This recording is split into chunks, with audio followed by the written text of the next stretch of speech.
Olá, gente, tudo bom? Tudo bom com vocês? Eu espero que todos estejam bem no dia de hoje.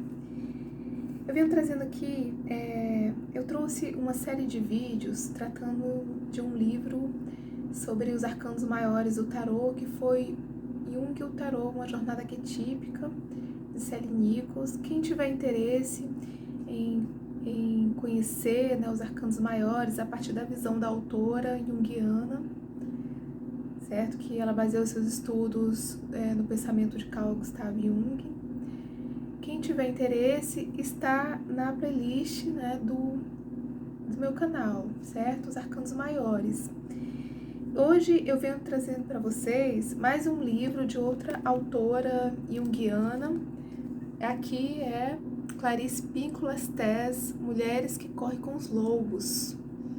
Mitos e histórias do arquétipo da mulher selvagem. E eu venho trazendo esse livro aqui, eu pretendo trazer para falar desse livro, pretendo trazer todo o livro, né, os capítulos desse livro para o meu canal, para enriquecer o meu canal, certo? Que eu não desejo que seja só um canal de tarô, né, de tiragens dos oráculos, mas um canal também de autoconhecimento. Então hoje eu venho trazer, né, o primeiro capítulo, o capítulo introdutório desse livro,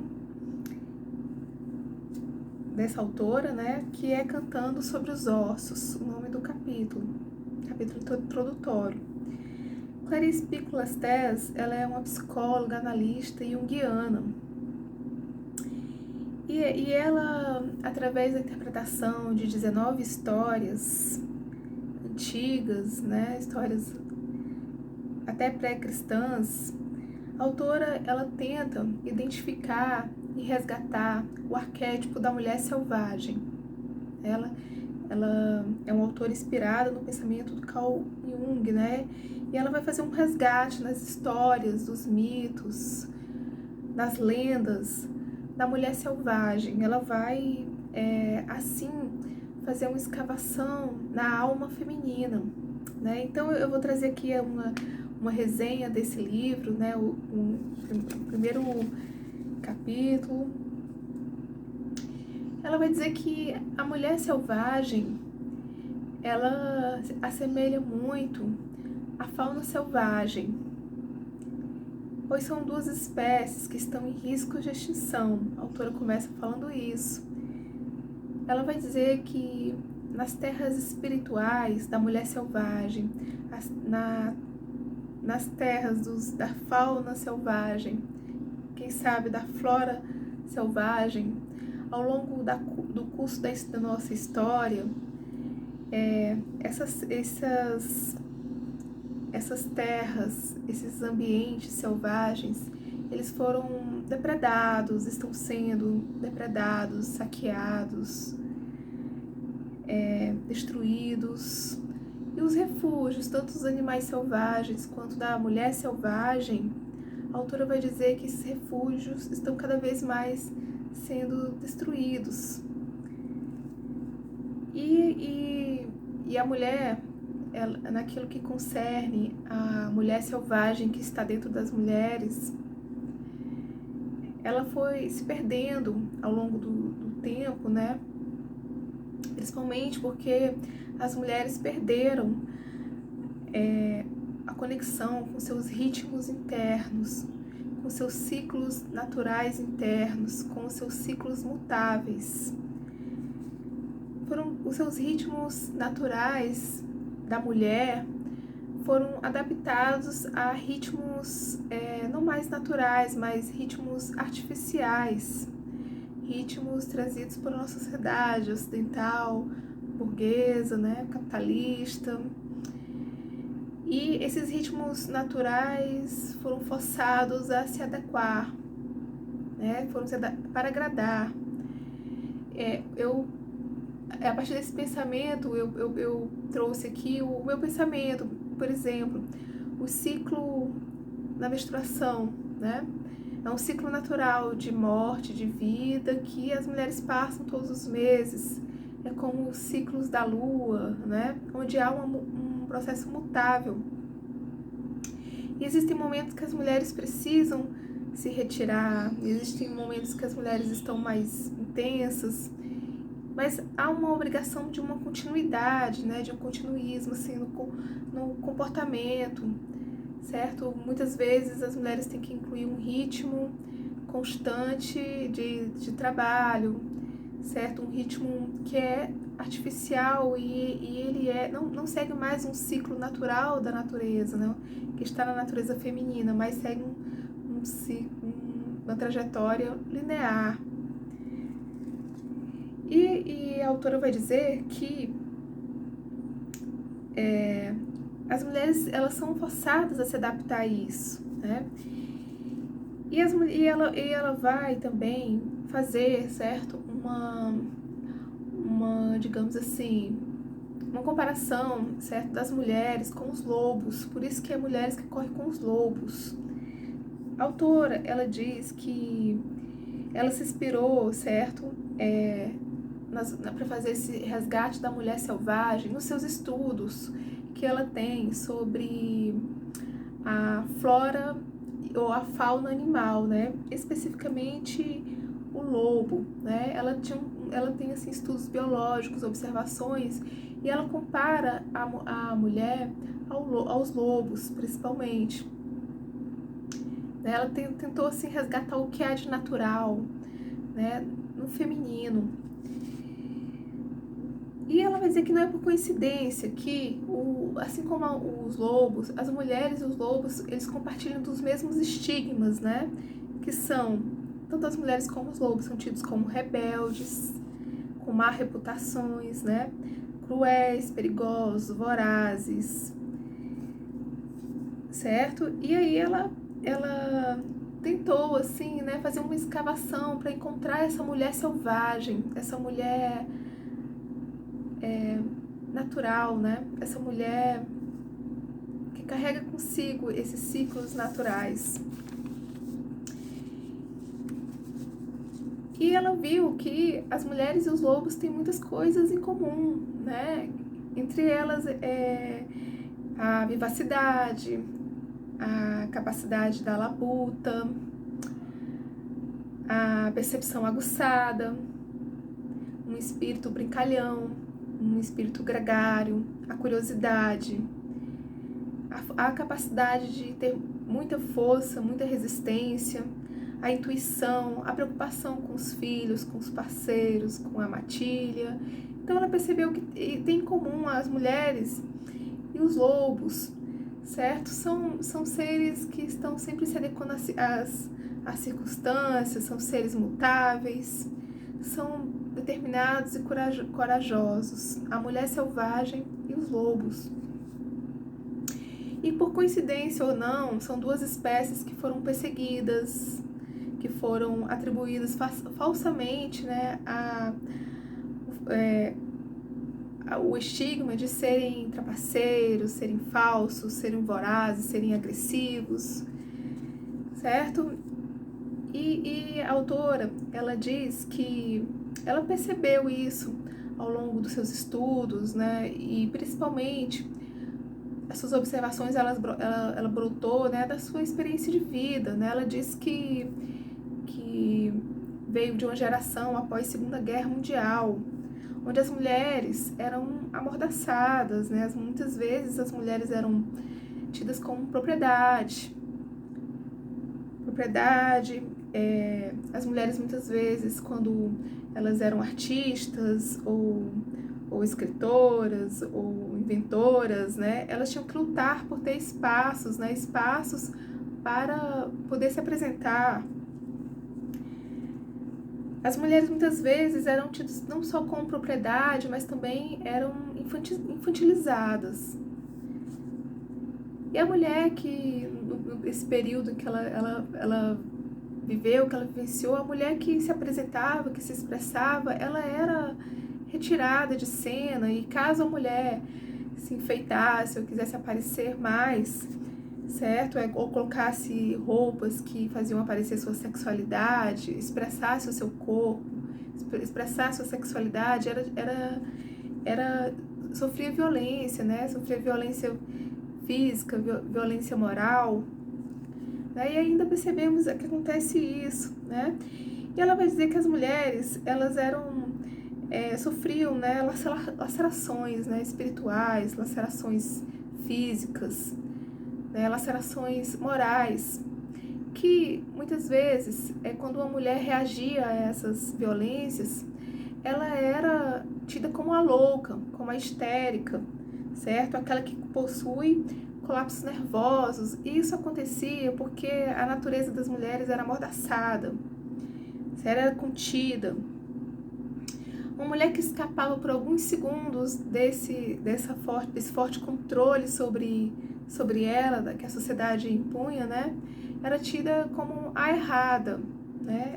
Ela sofria punições, era classificada como errada, né? Eu tenho umas aulas que eu gravei sobre o livro A História da Sexualidade, de Michel Foucault, né? O autor, ele vai falar exatamente disso, né? Como o corpo feminino, ele foi imposto a ele, né, a um rígido controle, né, um rígido controle sobre o sexo da mulher, sobre o corpo da mulher, né. Ele vai falar de um dispositivo de sexualidade que controla o corpo feminino, né. Então, quem tiver interesse nessas minhas aulas, eu trago capítulo por capítulo desse livro, História da Sexualidade, vai estar na Udemy. Eu vou deixar na descrição do vídeo o link para quem quiser acessar, né, essas aulas, estará disponível, ok? Então a autora, ela vai dizer que a intenção dela com esse livro é resgatar a beleza feminina, né, a bela forma da alma feminina, da psique feminina. E ela faz isso, né, através dos contos, dos mitos, das histórias. Ela vai dizer que esse é o caminho, o rastro deixado pela mulher selvagem. E ela persegue essas histórias, né, esses mitos, certo? Para obter essa passagem para a mulher selvagem, que foi soterrada, certo? Por séculos e séculos de domesticação em cima da mulher, do corpo da mulher, imposto pela cultura. E ela vai dizer que ela tem um tempo, né, de atendimento, né, como psicóloga, certo? Junguiana. E ela diz que quando ela percebe que uma mulher entra em contato com essa mulher selvagem que está dentro dela, ela não abandona mais. Ela agarra e ela tenta manter esse vínculo com a mulher selvagem, pois essa mulher selvagem, ela proporciona às mulheres uma vida vigorosa, uma vida criativa, uma vida que floresce, que transparece, que traz plenitude e que faz com que a mulher se fortaleça, né, contra a atividade predatória dos outros, da cultura, né, imposta pelos outros, e faz com que a mulher siga suas leis naturais, né, e assim o contato com essa mulher selvagem que tem em todas as mulheres faz a mulher vicejar, criar, crescer, florir, né? Ela diz que quando ela percebe que a mulher entra em contato com essa mulher selvagem, ela dispõe de dentro de si, daquilo que está lá, que é a sábia, a visionária. A mulher se torna um oráculo, uma inventora, um ouvinte, um guia, uma curadora, se torna uma mulher vibrante. E aí, o relacionamento com essa mulher selvagem transparece, né? Transparece na mulher, né? Torna ela plena, certo? Ela diz aqui que nesse capítulo, que quando ela fala selvagem, ela não está falando um termo pejorativo, né? Que é a falta de controle, que é um enlouquecer. Ela diz que não se trata disso. Ela está falando entrar em contato com a força natural, com a vitalidade natural que existe dentro de cada mulher, certo? Onde a mulher, ela resgata a sua integridade natural e ela impõe limites saudáveis àqueles que queiram despotencializá-la.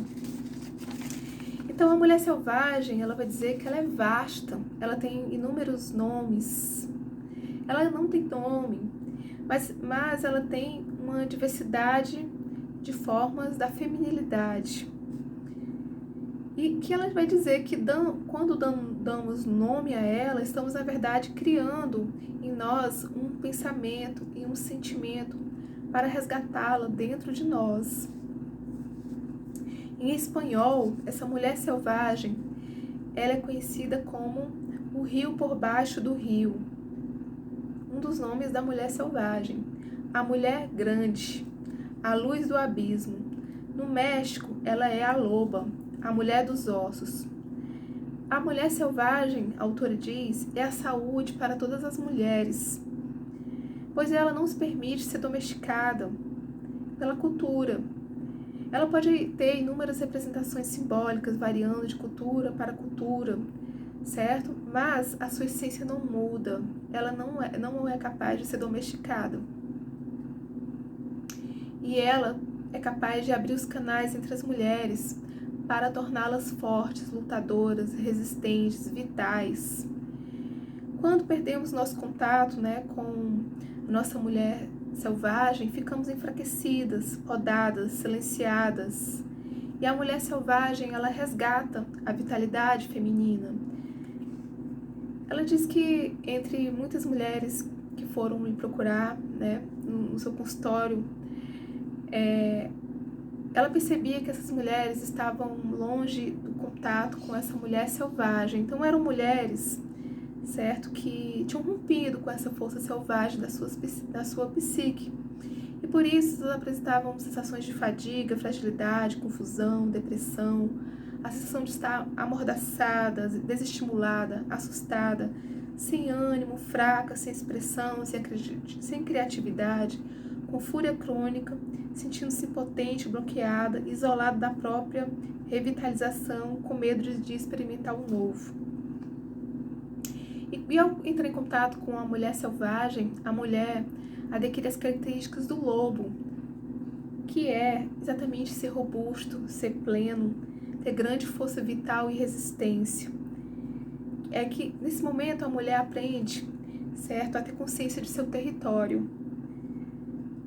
Ela se torna engenhosa, leal e que gosta de perambular.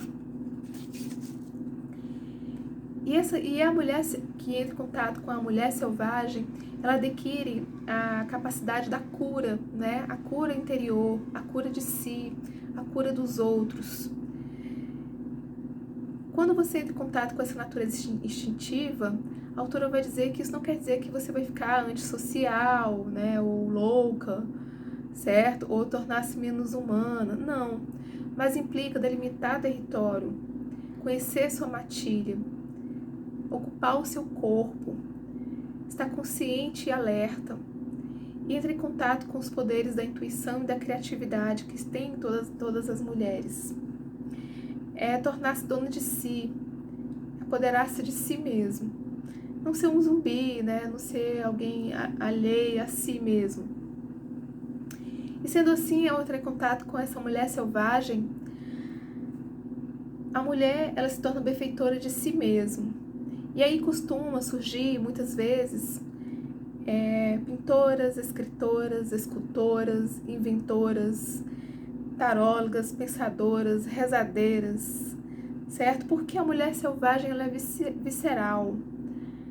Ela traz essa força de criação, de inventar, de criar. Ela viceja. Ela estimula a mulher selvagem a fluir os sonhos, os desejos, as vontades, as paixões. Elas os mantêm vivos. E ela diz que a forma que ela faz para resgatar essas mulheres que procuram ela é resgatar através das histórias antigas, dos mitos antigos. Ela utiliza esses mitos para fazer a cura da mulher, para encontrar a mulher selvagem. Existem muitos mitos, ela vai dizer, certo? Só que ela sabe que muitos mitos e histórias, foram, digamos, de certa forma, embotados né? Ela vai dizer que, por exemplo, os contos de fadas trazidos pelos irmãos Grimm, certo? Cobriu várias histórias, né, que traziam uma força, né, para as mulheres, que traziam esse resgate, né, do feminino. E esses mitos, eles foram suplantados por símbolos cristãos, né? Eram mitos que tinham histórias pagãs e foram, digamos assim, de certa forma, dado uma nova roupagem a esses mitos, que muito se perdeu da força que existia, né? E assim, nesses mitos que se tornaram cristianizados, a velha curandeira se transformou na bruxa malvada, por exemplo, né? Animais prestimosos tornaram-se demônios e espíritos do mal. E assim, né? Inclusive os elementos sexuais dos mitos foram omitidos, certo? E assim muito se perdeu, né? Daquilo que dava fortaleza às mulheres, né? Que traziam força. E esses mitos foram cobertos, né? Eles foram, digamos assim, eram mitos antigos, eram mitos pré-cristãos, eram mitos que falavam do feminino. E assim, eram mitos que traziam um tipo de feminino iniciático, que resgatava a força das deusas antigas, certo? Eram mitos que traziam uma fortaleza para o feminino. E esses mitos, né, foram modificados, e a autora diz que, para trazer os mitos, ela comparou com várias histórias antigas, ela fez comparações, ela fez escavações arqueológicas, ela fez um resgate, ela fez comparações, para encontrar, fazer uma reconstrução dos antigos mitos, das antigas histórias. E realmente, né, as histórias, elas trazem uma força muito grande, capaz de modificar uma pessoa, né, de transformar, de despertar. Entre os antigos gregos, né, eles tinham a tragédia grega, né, que eram histórias contadas nos teatros gregos, né, isso trazia uma cartaz. E essa cartaz despertava algo, né, transformava, trazia uma força muito grande, né, que era capaz de resgatar alguma coisa, né, por isso essa força que tem as histórias. A autora diz que ela teve contato com essas histórias antigas quando ela ainda era criança, quando ela teve contato com pessoas que vinham da antiga Europa, do México, né? Pessoas que vinham trabalhar nos campos, nas usinas, nas siderurgias, nas escavações, ruínas, cervejarias, serviço doméstico. Eram pessoas que não tinham instrução acadêmica, mas tinham extrema sabedoria, a autora vai dizer, certo? E essas pessoas traziam histórias, eram portadores de mitos, de histórias, que eram contadas de forma oral, pois era assim que as histórias eram contadas, né, na antiguidade. Era assim que se falava dos ancestrais, era assim que as histórias uniam as pessoas, certo? E eram pessoas que vinham dos campos de trabalho forçados, eram refugiados, eram pessoas que haviam sofrido muito, que tiveram suas terras confiscadas, certo? E a autora diz que aprendeu muito com essas pessoas, com as histórias que elas traziam. Ela percebeu, ela aprendeu que através dessas histórias, né, a vida poderia se transformar em morte, que a morte poderia se transformar em vida a qualquer instante. Aprendeu que as histórias, né, muitas vezes funcionam como medicamento que fortifica e recupera mulheres, homens, comunidades. São histórias tão antigas quanto a arte, que interliga os seres humanos no tempo e no espaço, que movimenta a nossa vida, que nos faz capaz de refletir sobre nós mesmos, sobre a nossa própria liberdade, certo? Sobre a nossa liberdade natural ou conquistada. Bom, gente, então eu finalizo aqui, certo? Essa pequena resenha que eu trouxe do livro Mulheres que Correm com os Lobos. Foi o capítulo introdutório, né? A autora apresentando o livro. E eu pretendo trazer todos os capítulos deste livro. Espero que tenham gostado. Eu agradeço por quem assistiu. Muito obrigada!